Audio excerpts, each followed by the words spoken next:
Donc, on est rentré dans une phase la plus longue de mon expérience et de mon itinéraire. C'est la phase où je vais exercer imam à Montpellier. Parce que je suis sur Montpellier depuis 2004, septembre 2004. Et on est à 2 mois, on va oublier juin, on est à 2 mois du mois de septembre. Et c'était au début, je crois que c'était le 3 septembre 2004, le premier vendredi. 2004. Donc, sur 25 ans, ou 26 ans d'imama, plus qu'un quart de siècle, il y a 17 ans, imam à Montpellier.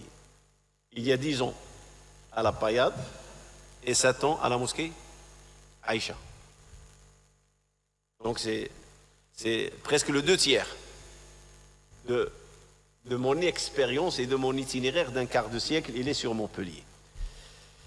Et la première mosquée dans laquelle j'ai exercé, c'est la mosquée Ibn Rushd, qu'on appelle en français Averroès. Cette mosquée, si je peux conclure et dire ce qu'il en est, je peux l'appeler mosquée politique par excellence. C'est une mosquée politique. Sa construction est due à une promesse politique. Comment il tourne, elle est politique. Son impact, il est politique. Et c'est là la difficulté d'exercer à la mosquée de la Payade, pour tout imam. Et c'est pour ça que les imams ne peuvent pas rester longtemps dans cette mosquée. Un imam apolitique, peut-être il fonctionnera. Mais on voudra de lui qu'il soit un imam politique, qu'il soit influent, qu'il a du poids, qu'il peut orienter les gens envers quand il s'agit des élections. Et ça, c'est une arme à double tranchant, parce que l'imam, il ne doit pas se mêler et s'immiscer dans la politique. C'est interdit par la loi. Le recteur de la mosquée, certes, le président de la mosquée, certes, mais l'imam, il est appelé à la neutralité. Il n'a pas la casquette politique, l'imam.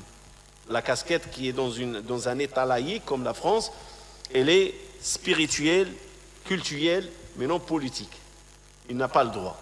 Et donc, si je peux résumer la mosquée de la Payade, c'est une mosquée purement, simplement, à fond, elle est dans la politique. Ce qui va toujours créer des problèmes à l'imam. Toujours. Donc, comment je suis arrivé à cette mosquée? Il y a eu des problèmes à la mosquée de Nîmes, donc j'étais éloigné.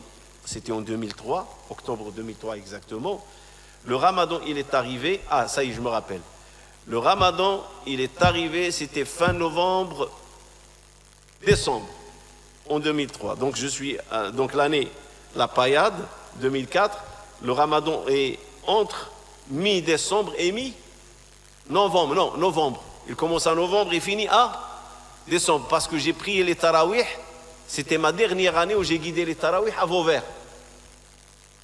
Et je me rappelle qu'ils ont décelé, ou plutôt ils ont détecté ma maladie, ma pathologie cardiomyopathie primitive, et comme quoi je dois faire une greffe du cœur, ou je suis un candidat à greffe de cœur. C'était fin décembre, vers le mois de décembre qu'ils l'ont décelé, la maladie. Je me rappelle très bien, j'ai déposé le dossier d'handicap et tout. Donc c'était novembre, décembre, le ramadan. Alors j'étais contacté par une personne qui est morte, qui s'appelle Abqadr Amnih.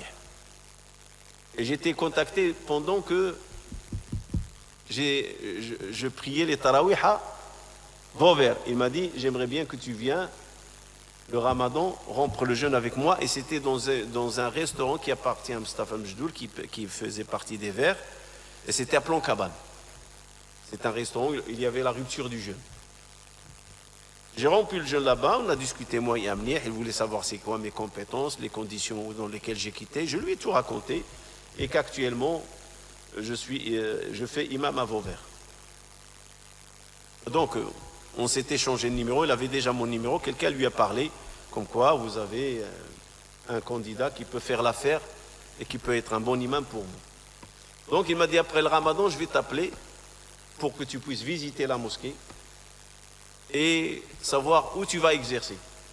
Je me rappelle très bien.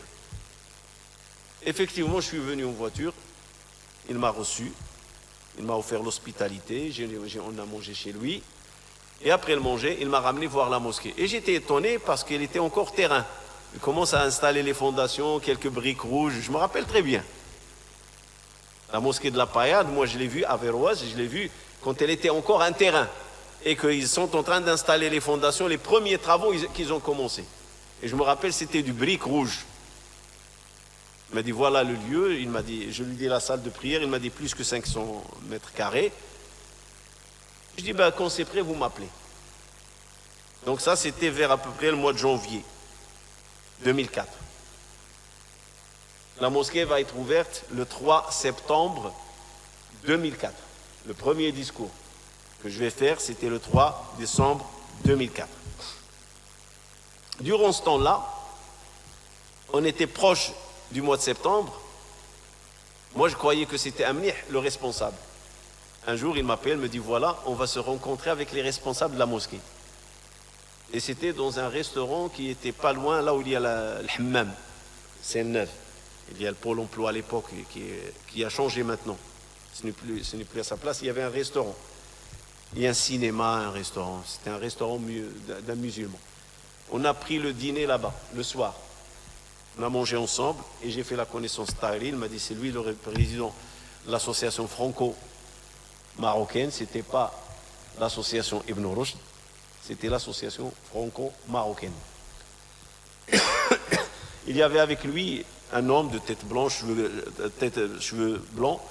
Il s'appelle Kamal Akam. Il est d'origine algérienne. Et il y avait Abdelkader Amnih et moi. Je ne sais pas s'il y avait un autre personnage, je ne me rappelle pas, mais je me rappelle de ces trois personnes. On a mangé, et quand on a fini de manger, elle m'a dit, maintenant c'est à discuter, quelles sont tes conditions? J'ai dit, voilà, je suis handicapé à 80%.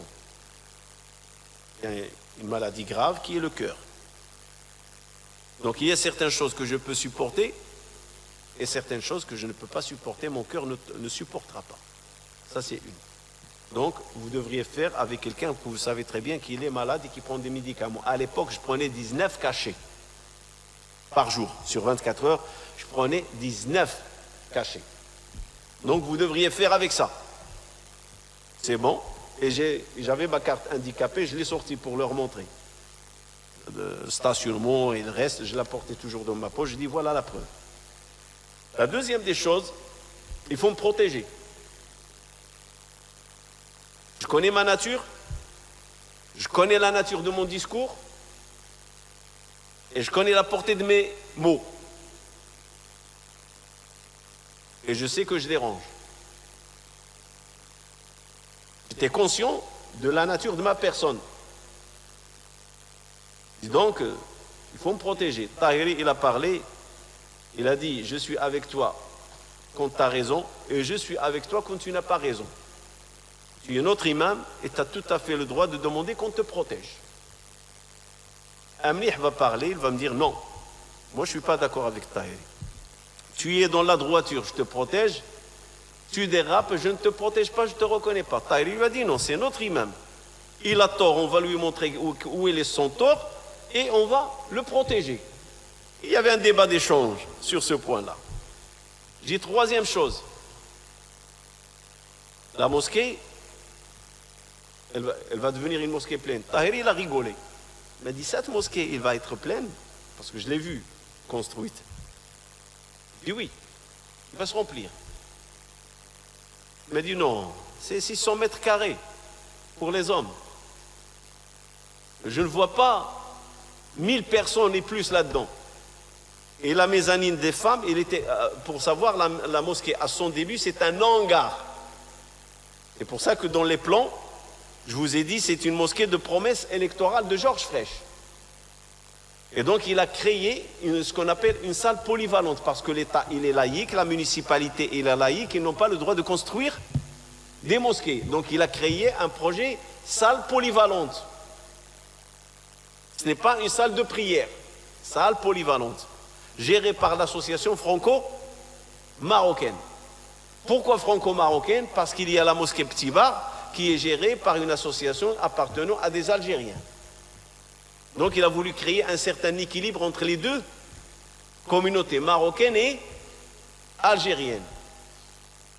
Et donc, c'est suite à des disputes à la mosquée Petit Bar, donc il leur a promis qu'il va construire une mosquée pour les Marocains sur la Paillade. Et c'est pour ça que l'association qui la gère, il y a dans l'accord de cette salle, c'est écrit par Fresh lui-même une lettre, c'est elle qui a réconforté Tahiri dans son pouvoir. La salle polyvalente Averroès, elle est gérée par l'association dont le président est Tahiri Hussein. C'est écrit noir sur blanc, association franco-marocaine gérée par Tahiri, c'est-à-dire même démocratiquement, tu ne peux pas limoger Tahiri. Même s'il y a des élections, tu ne peux pas. Parce que son nom est cité.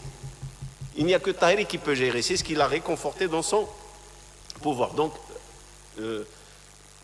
Fresh, il a choisi ce personnage qui est M. Tahiri. Donc ça, c'est très important à savoir pour connaître l'histoire de la mosquée. C'est pour ça que je dis que c'est une mosquée politique, purement politique.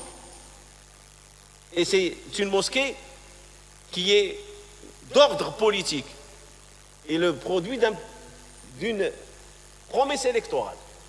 Et c'est pour ça que Fresh, quand le jour de l'Eid, il venait à la mosquée Tibar et il allait à la mosquée La Païd. Et ce rituel de passage dans les mosquées, il est resté depuis le temps. Même Hélène Mondrou, l'ancien maire, il va le faire. Monsieur Sorel, il va le faire. Et le nouveau... Il est mosquée reconnue par l'État. C'est la mosquée vraiment symbolique de l'État et de la République. Elle et la mosquée Petit Bar, bien sûr. Voilà ce qu'il y en est. Donc je me trouve dans cette mosquée, je lui dis voilà. Il m'a dit non, il n'y aura pas beaucoup de monde. Il m'a dit c'est une salle de 600, c'est à peu près 1000 et plus. Et en haut, la mezzanine des femmes, elle était en forme de U. Le milieu était creux. Il y a à peu près, on va dire 15 mètres sur 15 mètres, un rectangle qui était vide, quelque chose comme ça. Donc en maximum, il peut prendre une centaine ou 120 femmes, au maximum, qu'elle peut remplir. Et donc, l'année d'après, on va lancer des travaux et on va fermer la mezzanine des femmes de telle sorte que ce creux ne reste pas et on va installer les arcades, ce que vous voyez la mosquée aujourd'hui, et il y aura de la faïence et il y aura une décoration dont ma personne, qu'Allah accepte, j'ai participé pour que ça puisse se faire, pour qu'on puisse avoir une empreinte, comme quoi quand on rentre dans ce lieu, on sait que c'est une mosquée. Donc le mihrab, le minbar construit avec du béton, tout ça, c'est Abdour Bey, le serviteur d'Allah, qui sont partis au Maroc durant les vacances de 2005. C'est moi qui va prendre la relève encore une fois. J'ai pris la relève pour faire la sono en 2004 parce que quand ils m'ont rencontré, ils m'ont dit ça y est, c'est bon, tu es notre imam, on a discuté. Et la quatrième condition, je leur ai dit, je suis cardiaque, je ne peux pas assumer le tarawih du Ramadan. Avant, je le faisais, mais là, je ne peux pas. Je suis vraiment cardiaque. Les derniers tarawih, je les ai fait à Vauvert, mais je n'ai pas découvert encore que j'étais malade cardiaque. Et je suais beaucoup durant ces tarawih jusqu'à ce que mon qamis, on voyait la sueur jusqu'à là. Et c'était mon cœur qui était en train de souffrir. Je n'ai pas l'habitude de suer de la sorte.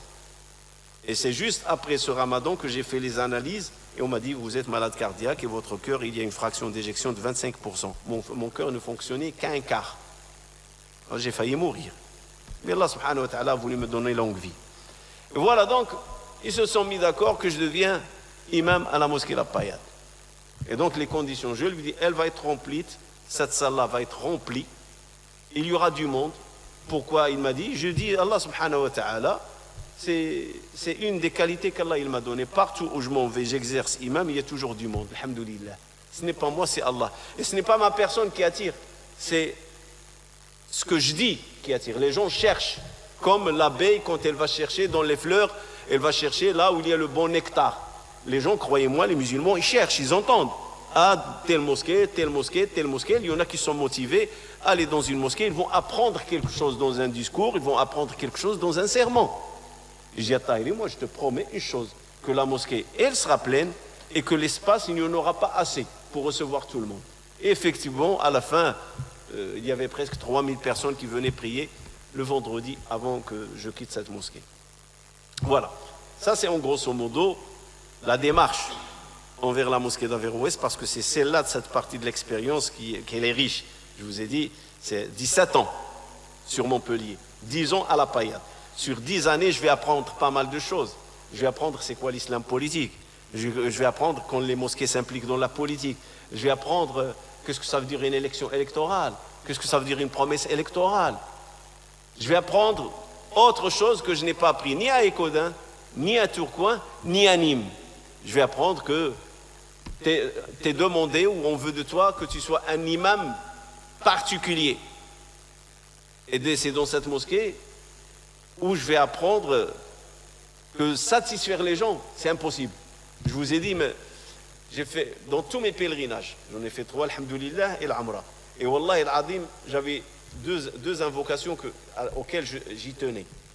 La première des invocations, je demandais à Allah subhanahu wa ta'ala s'il peut me faciliter de me trouver à Montpellier, comme imam.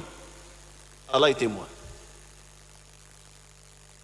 Pourquoi? Parce que j'entendais qu'à Montpellier, il y a ce qu'on appelle le groupe L'Ahbash. Et moi, je connais L'Ahbash, je les ai connus au Canada. Et je sais qu'est-ce qu'ils valent, ces gens-là. Et je sais comment travailler et contrer ces gens-là. Et je dis, ya Rabbi, parce que à l'époque, j'entendais beaucoup dire que l'Ahbash, il faisait des dégâts sur Montpellier. Et voilà, je disais, ya Rabbi, fais en sorte que je sois imam à Montpellier. Et la deuxième invocation, dans le cadre d'imam, ya Rabbi, fasse que je sois un imam le premier dans une mosquée. Le premier. Vous pouvez me dire, mais c'est quoi la différence? Oui, il y a une grande différence. Quand tu viens à une mosquée, déjà il y avait un imam avant toi. Déjà il y a certaines personnes qui se sympathisaient avec l'imam qui était avant toi. Ils te regardent comme un ennemi. Tu es quelqu'un qui vient de prendre la place.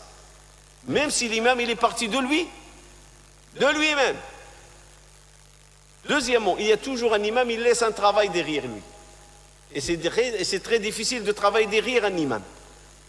Surtout, si cet imam il fait du bon travail et du travail solide. Qu'est-ce qu'il a dit Ali radiallahu ta'ala anhu à Omar ibn al-Khattab quand il a vu Omar courir avec une corde dans sa main? Et c'était au zénith. Il faisait très chaud. Le moment où les gens rentraient chez eux pour s'apaiser et trouver un peu de calme.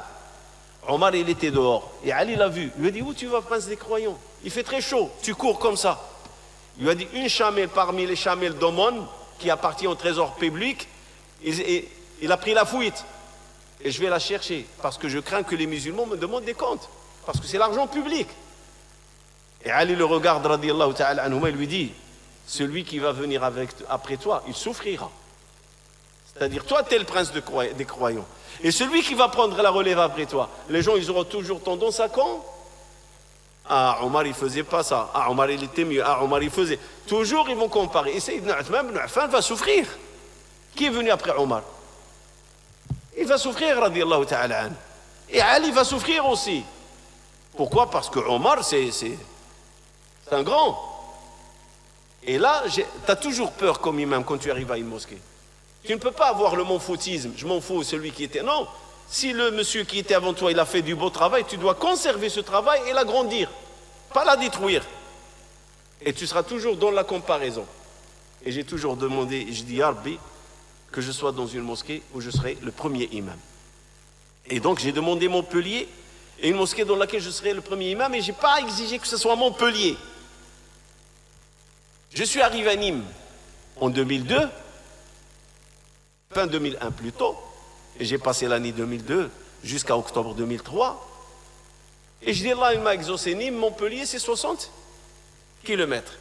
Et cette mosquée où j'étais à Nîmes, Lumière et Piété, l'imam qui était dans cette mosquée, il n'est pas resté longtemps, mais il était 18 ans imam avec eux dans une mosquée de bâtiment. Ils ont acheté un terrain, ils l'ont construit, et quand ils ont construit la mosquée, ils l'ont fini, il y a eu des conflits avec l'imam, parce qu'il ne parlait pas français, et il y a d'autres parce qu'il y avait un clan, ils disaient qu'ils voulaient prendre la mosquée, il y avait des règlements de compte. Donc il n'est pas resté longtemps avec eux. Je crois qu'il a fait 1 mois, et il a été passé à l'arrêt parce qu'ils lui ont écrit un courrier comme quoi on aimerait bien un imam qui parlait ou qui parle français. Et donc quand je suis arrivé, j'étais considéré comme le premier imam dans cette mosquée qui avait la coupole à Nîmes. J'étais considéré comme le premier imam. Et je dis ça, Allah m'a exaucé. Montpellier c'est pas loin et la mosquée je suis nouveau. Non. Allah subhanahu wa ta'ala est généreux, il va m'exaucer mes invocations comme je les faisais. Je vais me trouver à Montpellier. Et je vais me trouver dans une mosquée dans laquelle je suis le premier imam. Et dans laquelle je vais m'occuper de la sonorisation. Et je vais m'occuper de sa décoration. Et je vais m'occuper de sa finalisation. C'est ce qu'on va expliquer demain, Inch'Allah. Mais ce n'est pas une anecdote, c'est une vérité. Il y a un savant, je crois qu'il s'appelle Ibrahim Tassat-Touri, c'était quelqu'un, un Nasset. Il était en voyage d'une ville à une autre. Mais il n'aime pas se faire connaître. Il aime toujours passer discret. Et sur le chemin, il a eu un creux. Il a souhaité une galette qu'on appelle faloudej. Et cette galette faloudej, elle est faite avec des amandes nettoyées dans lesquelles on leur retire la peau et on les passe au four pour les rendre croustillantes. Et on les plonge dans du miel. Et ce gâteau ou cette galette est né à l'époque à la portée que des riches. L'amande, il coûte, et le miel, il coûte. C'est pas comme aujourd'hui, il y a l'industrialisation. Aujourd'hui, il y a l'industrialisation et tout à la portée de tout le monde. Et sur la route, il a souhaité ça. Il a dit, j'aimerais bien. Il arrive à la ville vers laquelle il voulait y aller. Et avant l'entrée de la ville, il y a une forêt. Il voit quelqu'un sortir de cette ville courant. Une personne qui courait. Il est rentré dans la forêt. Les gens suivaient cette personne. Quand ils sont sortis de la ville, ils ont vu ce monsieur venir. Ils ont dit, c'est lui. C'est un voleur. Ils l'ont attrapé. Ah, ils lui ont donné une raclée. Vous savez, les gens, quand il n'y a pas la police, ils font la loi de leurs mains. Tout le monde le frappait. Laissez-moi, il ne le laisse même pas parler. C'est lui qui la rapporte cette histoire dans sa mémoire. Et vous pouvez la trouver dans le Kitab Hilyat al-Awliya. Alors il le prêchait au poste de police. Mais une fois qu'il a mangé, l'a raclé. Et le chef de police lui dit, laissez-le s'exprimer. On va l'écouter. Pourquoi tu as volé? Il lui dit, non, je n'ai pas volé. Pas du tout. J'étais de passage et j'ai vu quelqu'un sortir de la ville et rentrer dans la forêt. Les gens m'ont confondu avec lui, ils m'ont pris. Il suffit qu'il y ait un qui dit, c'est lui.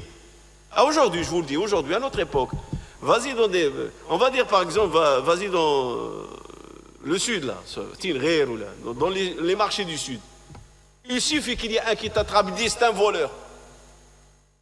Avant que tu ouvres ta bouche. Ça y est, parce qu'eux, ils ont confiance dans celui qui a dit voleur. Et toi, on ne te connaît pas. Mais lui, le connaît. Il dit que tu es voleur.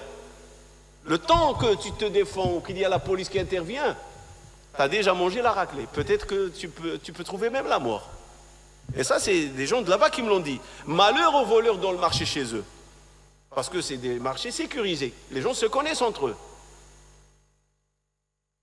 Alors il dit, mais je ne suis pas le voleur.